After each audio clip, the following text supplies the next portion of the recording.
go more in depth on some things, especially in the NFL aspect. With early signing period coming up, where could some big names land? These are some of the top uncommitted recruits. Obviously, a lot of recruits have already committed and said, hey, I found my home. Some are still taking official visits even after being committed. Doesn't mean they're flipped. Doesn't mean they won't. So, I mean, it's recruiting. Recruiting at the end of the day is till the very end. And if a recruit's saying, hey, I'm signing early, you got till December 22nd to make sure you got all your visits in, whether it be in-home, official. And, I think official visits are done. So it's going to be everything's going to be unofficial or in-home visits at this point. Yeah, and the term committed doesn't mean anything anymore. Just so everybody knows, like when somebody's like, I am committed to this school, take that with a grain of salt. Luckily, because on December 22nd, you can take it with some salt because they have to literally sign the paper of their letter of intent. So yeah, at that point, yeah, go ahead. It's for the most part, it's done, official. They can't back out of it at that point. Yeah, but up until then, I mean, everybody's been watching the ESPN, following along on social media. It's not official until it's official. Even though you can say, yeah, I'm going there. 2 days later, change it could your mind. You know what? Something happened. Yeah, I don't like especially with the money situation, vibe or whatever. Oh, NIL is definitely changed things around. If I was a big time recruit, I'm like, you know what? I'm going to Oklahoma. I like the coaches. They're giving me a decent NIL deal. And then all of a sudden, the day before or the day of signing day or the day before signing day, Oklahoma State goes, bro, we'll give you $1 million more in Oklahoma. I'm like, all right, letter of intent. Guys, I flipped. And then they'll come out saying, I've always wanted to go to Oklahoma State. They have great coaching staff. Nothing against Oklahoma. What's your reason? What's your reason why? Well, I got $1 million to tell you. Yeah. With that being said, we're going to try to play predict and kind of give our thoughts and opinions on some. It's not all, but some of the top. Some of these are 5 stars. Some of these are blue chip 4 stars, guys, and kind of see and give our thoughts on where we think these guys are going to go. So we're going to start out with 5-star Samson Okunlola. He is down to Florida and Miami. He's a 5-star offensive tackle, a.k.a. known as Pancake Hacho on all socials. He has an NIL deal already set in place with Michigan State if he goes there. For his pancakes, his family owns a pancake business as far as all that goes. Obviously, offensive lineman. It kind of goes hand in hand. That goes hand in hand right there. That's pretty tight. His recruitment actually has been pretty fun to kind of watch.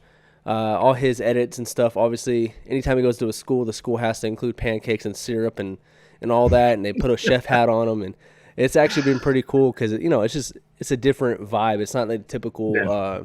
I'm acting cool. I look cool kind of thing. Yeah, it makes it fun. Yeah, definitely makes it fun.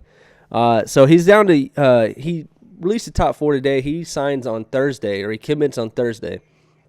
He released the top 4. In my opinion, it's down to 2. His top 4 is Bama, Michigan State, Florida, and Miami. I think it's down to Florida and Miami at this point. Florida received the last 2 unofficial visits an official visit last week, and he had an in-home visit by the coaches from Miami today. Obviously, Miami's trying to make sure they're predicted to get Samson. They're trying to make sure they can hold on to him because Florida is really pushing him. He did say he had a 10 out of 10 official visit with Florida last week. So he's loving it up there, and they're preaching productivity and the fact that, hey, we have Osiris Torrance, who's going to be a first-round offensive guard going in the NFL draft. We've had, Florida's known for their offensive linemen, so come get developed, and we'll help you with your pancake deal. So, and obviously Miami has a big NIL market for his pancake, his parents' pancake company, and everything like that. So, can Mario hold on to Samson Taylor? Who do you think he has, or what do you think he goes in 2 days? I want to say Florida, because Florida has been recruiting off the chain. I mean, it has been, like a complete 180. I mean, you guys are a completely different team when it comes to recruiting right now. But I personally think he's going to go to Miami. I think that's what it's set in stone. I think there's no other chance. I don't think he goes to Alabama. You're believing in the crystal ball? I am believing in the crystal ball. 24/7 is a valuable tool, and they're usually correct. Sometimes they do lean a little heavy, and they get some like insider news, and then it flips. But I think Miami is starting to get a couple of decent recruits coming in, and they're starting to build something. And I know you're going to hate hearing that. No. I'm be objective. They do have a squad coming in. They got Francis. The 5-star offensive tackle. Obviously, they got Cormani McClain that he stole from Florida, which I don't know if they really stole McClain from Florida. I think he was always a Miami lean. I think the crystal ball would just kind of – he was a very quiet recruit on where he was going to go. It was kind of like they took little bits and pieces that they could find and came up with UF. They said, oh, he's friends with Corey Raymond, so UF. Yeah. But I think he's going to Miami. He thinks he's going to Miami. I have some sources. I'm not going to ruin the kid's recruitment. I had some sources, but I'm gonna go that the crystal ball is wrong. That's all I was gonna say. Just because of his recent visits, 10 out of 10. And he took his last official visit. It came down to Miami or Florida, and he chose Florida for his last official visit, which is to me that's a big indicator. There's I think it's called 1-3 Sports or on 3 Sports. They came out with the video saying that they think that Florida may have taken the lead over Miami, but right now it really is 50-50. I wouldn't be surprised if he goes to Miami, right? Crystal ball says Miami. Everyone says he loves Miami. He loves the NIL opportunity. But the development for the NFL and the fact that the Florida Gators have Darnell Stapleton, who's a former Pro Bowl left tackle for the Pittsburgh Steelers, who's the head coach or the offensive line coach down there. And then the fact that Osiris Torrance is going in the first round, so you can go, hey, this offense does produce quality linemen. I have to believe in Billy Napier. I don't want to doubt him. I know Mario's a great recruiter, so I'm going to go Florida. I don't think Michigan State or Alabama are in this. I really don't. I think it's Miami and it's Florida. The other two are just up there on his Final Four just to say, hey, he's got a final, just for more hats on the table, to be honest. I just think it's more hats on the table for Samson. Either way, Florida and Miami fans, get excited again. He commits Thursday. Then we go down to 4-star defensive tackle Jordan Hall. He's down to UGA, Florida, and Bama. And I believe Ohio State, but Ohio State's really kind of out of it, to be honest. Crystal Ball says Georgia. I'm going to lean Georgia. He did love his visit at Florida. But I think that Georgia, that all they have to do is say, hey, look at our recent draft classes for defensive linemen. And he's been loving Georgia. Crystal Ball says Georgia. I don't think that the Gators can pull that one off. Where do you think he goes? I'm going to tell you, he's definitely not going to Alabama A&M because they are on his list of interested schools. I don't see that happening. I mean, hey, NIL deals do change a lot of things. They do change a lot of things. I don't know what they got going on down there in Alabama A&M, but I don't the think same thing they've enough. had for the past couple national championship seasons. Yeah, I don't think they got enough to really reel this one in. So I'm going to lean with you on this one. I'm going to say Georgia. It's Georgia. They're most likely going to be back-to-back national champions. That weighs heavy in recruiting. I mean, if you can say, hey, look, we are battling with Alabama, the mecca of football, college football, and we have gone back-to-back and we've won national championships each year.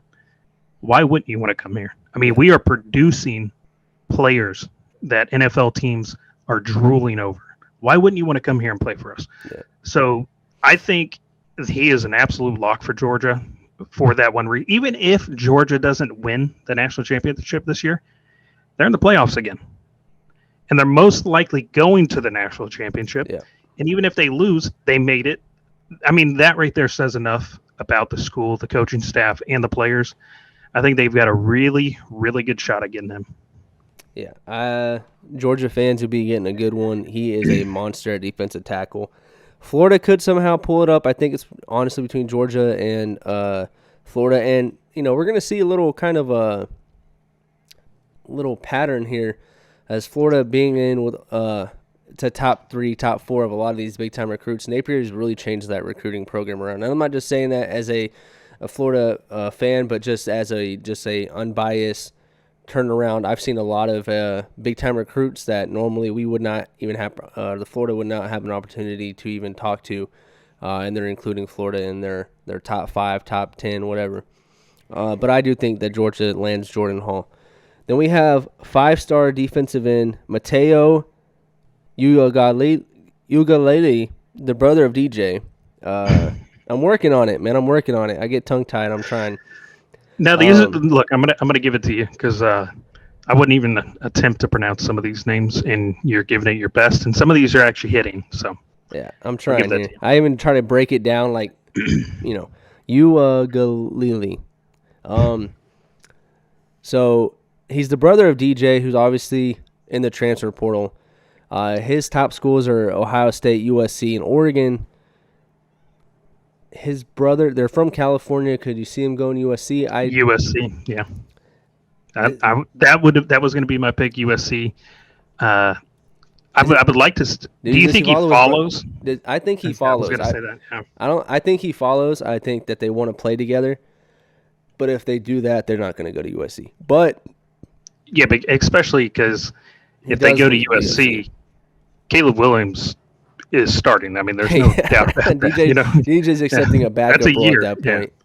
Yeah. And at least a year, and then you don't know who else they're going to recruit. You might get they have Malachi Nelson. Malachi Nelson's a 5-star quarterback from California. So if he wants to, now this is if he wants to play with his brother. If that's the top of his list, I don't see him going to USC. But right now, I honestly would favor USC for him. I don't think he cares about playing with his brother. I don't think that's a necessity. So I would agree with the USC. But a team to watch out for to me is Oregon. Just being from California myself, Oregon has deep roots in California somehow. I think it's because of the Nike jerseys and stuff like that. Dude, when I was in California, there was more Oregon fans in California than there were USC fans, UCLA fans. It's crazy. You name it. It was insane. And, Bo Nix is going to the league. He has to. It's his last year. They need a quarterback. DJ could follow in. DJ could fit right in. I mean, plug and play. So you could say the same with Ohio State and Alabama, though, because, CJ Stroud, all 3 of those quarterbacks are dipping. So, I mean, those are 3 potential landing spots. The thing with Alabama, though, is they have 2 in this class. I don't know why they do that. I don't know. If as a recruiter, I don't know why you do this. But do you?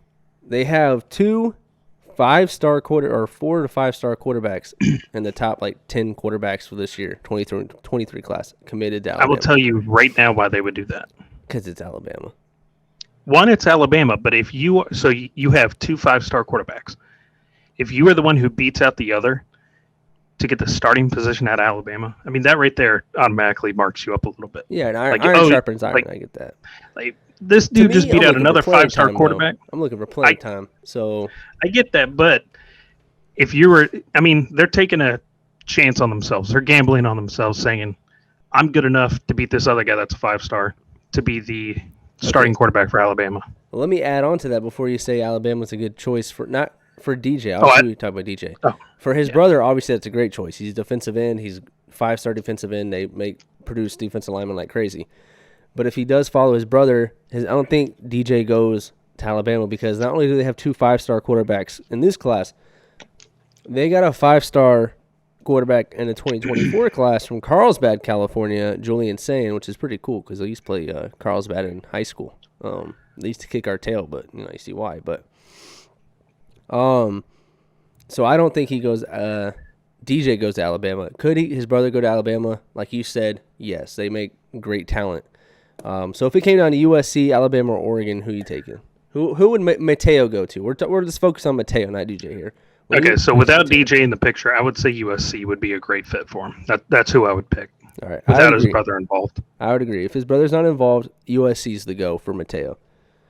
If you're a Trojans fan, that's a big get, especially when you're watching your defense struggle in that championship game. All right, so we got defensive tackle James Smith and Qua Russaw. These kind of linebacker Qua Russaw. These two, they're on the same team. Apparently, they're a package deal. Apparently, where one goes, the other is going to follow. Reportedly, obviously things can change. Now maybe they're like, hey, this opportunity is better for me. I love you, brother, but I got to do what's best for me. But reportedly, they are trying to go to college together. They're down to Alabama, Florida, and Auburn. I think Florida's making a push for I don't think Florida thinks they can get James. I think they're really trying to implant in his head to Qua, hey, we need linebackers. You could start day one here. You're a 4 or 5 star linebacker. You're already SEC built. You could start day one here. We've already had everyone saw Florida's linebackers. They hit the transfer portal like crazy. Yeah. You go to Bama, you're probably gonna be sitting for a year or two. James Smith on the other end, he is the prize. Both of them are obviously great. James Smith is the prize of the two that a lot of schools are trying to pull. I think that's why some schools are trying to wedge something in between. Not wedge them like they hate each other, but like wedge it to be like, hey, he might start right away. There's a chance but that you're going to sit. So maybe Florida, they did an in-home visit today with Russaw. I'm going to rule Florida out, to be honest. I think this comes down. They're from Alabama. I think it comes down from Alabama or Auburn. And I'm going Auburn. I'm going Auburn as well. I think they love Auburn, both of them. I just think it's plus, Auburn.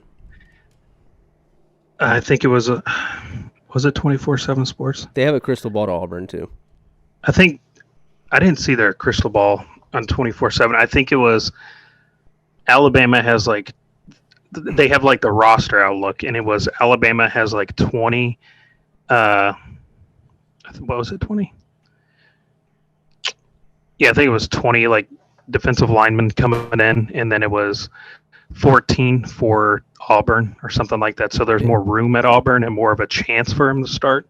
So that's why I'm going with Auburn, because they're not heavily bringing in players that are going to be able to start in front of them. Yeah, so that'd be my guess. The experts agree with you. I agree with you. I think Auburn is the get, especially because, again, both of them can potentially start right away. It's still the SEC. Auburn's a great program. To me, it fits. They're from Alabama. They grew up Auburn fans because of Cam Newton and stuff like that. It just it fits for me for those two. Yeah. All right, and then we have the last one we'll talk about is this one's kind of a mystery, but I think he leans LSU here.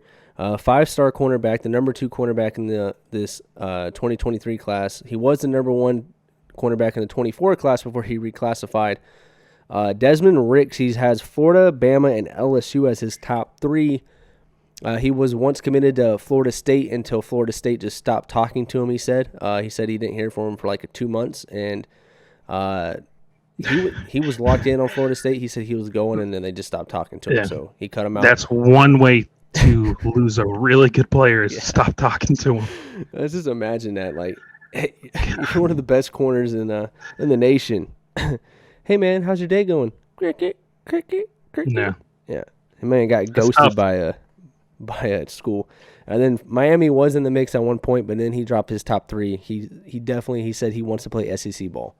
So it came down to Florida, Bama, and LSU. He loves Florida. He's being recruited by Florida. The current 2023 class, Trayon Webb and company, Jakeem Jackson, who just got moved up actually to the 5th best corner in the nation. So congratulations to Jakeem.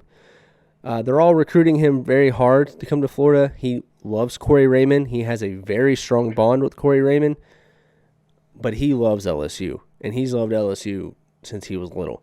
So, and he has a very strong bond with Brian Kelly and the cornerback coach there.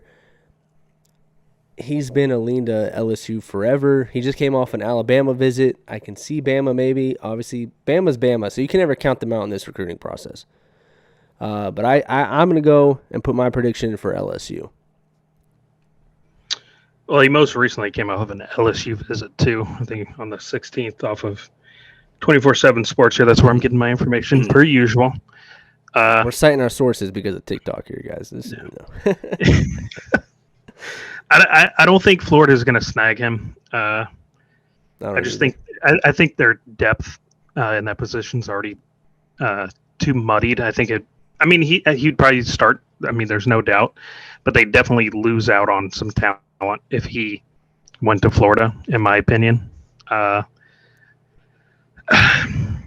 don't really see Alabama. I mean, if he is true an LSU fan, like from as a kid, he's got a close relationship with the coaches and everything like that. I'll go with LSU as well. Plus, I mean, looking up here now, they have LSU 100% on the crystal ball prediction. Yeah.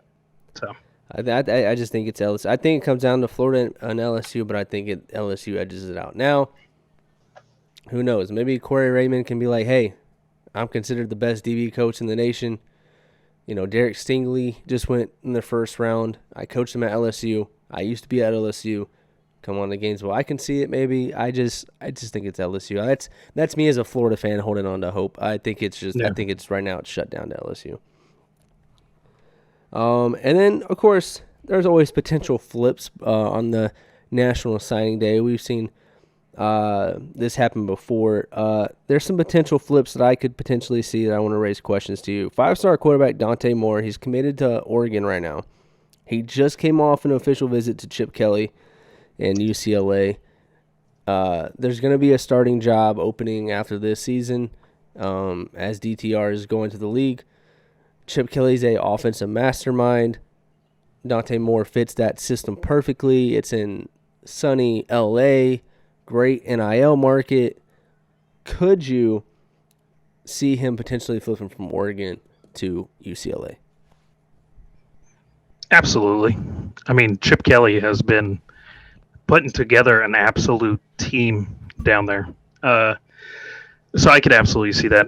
Oregon, I mean, they're good, but UCLA really put together a insane team this year. They kind of fell off at the end, but I think there was enough there to really say, like, we've got a shot. We can go all the way. Why not come down here? And then I just think it's a possibility that they take them, or not take them, but flip them. Yeah, I think that he might stay Oregon. I wouldn't count out UCLA. Never count out Chip Kelly. He's always been known as a great recruiter and firer. Yeah, and trader of elite talent in the NFL. And the next one we're going to talk about is this one's going to be a little more close to home. Boomer. 5-star defensive lineman David Hicks. He's currently committed to Texas A&M. And Brent Venables is trying hard to flip him to Oklahoma. Everyone knows Venables is a great defensive mind. Can you see David Hicks? I know you're on the message boards. Can you see, and if you guys are on Spotify, he's shaking his head yes. I'm going to let him explain here. Could you see David Hicks flipping to Oklahoma? Absolutely. Absolutely, 100%. I already got him locked in. I'm already planning on getting a custom-made jersey with his last name on there, 100%. That's how confident I am. I mean, you have BV coming from... If you're so confident, buy it right now. No, absolutely, I'd buy it right now. I would absolutely buy it right now if I had money. But BV has national championships. I mean, the dude knows how to coach a defensive squad and win championships. I mean, that right there is like, yeah, why not? I'm coming. Let's make something happen at Oklahoma. So I'm 100% confident that he's already leaning towards Oklahoma and he's going to commit. I'm locked in on it and I'm hype about it. Man, this excited. Is like, dude, I am 100% excited. This dude is an absolute animal. So who are you more excited about? David Hicks, potentially David Hicks. So we'll say potential there. Or Jackson Arnold? Ooh. I'm going to say David Hicks because Oklahoma has always had a good offense. That's something that we've never struggled with. It's always 40-plus points. It's not really, but, we put up points on the board no matter how terrible the team is, no matter what the season looks like. We can produce offense. But we have struggled year in and year out with the defense, and bringing on David Hicks would absolutely change everything about Oklahoma and how people perceive our defense. So I am 10 times more excited about him than I am Arnold, because we can plug and place different quarterbacks and still make our offense work, because that's just what Oklahoma does. Yeah. So I'm not worried about that. I am excited about him because he has exceptional talent. I mean, the dude is an absolute gift in the football world. So trust me, I'm excited. I hope he doesn't listen to this. Somebody's like, hey, somebody in the middle of nowhere was talking trash about you. Yeah. So you might want to decommit. Please don't. Please. Well, he has to flip first. I mean, he hasn't committed. Yeah. He's committed. No, I'm not talking about Hicks. I'm talking about Arnold. Arnold, listen, please. We have you. Me and Taylor have talked about our top 5 quarterbacks for this class. We differ from the major sites. You are our number 1 ranked quarterback. So. Yes, 100%. So please stay. I am more excited about Hicks, because if you put Hicks on the opposite side of the ball of Arnold, and then those two just do their thing throughout the entire game. Yeah. I mean, come on. That's national championship written all over it, baby. Come on.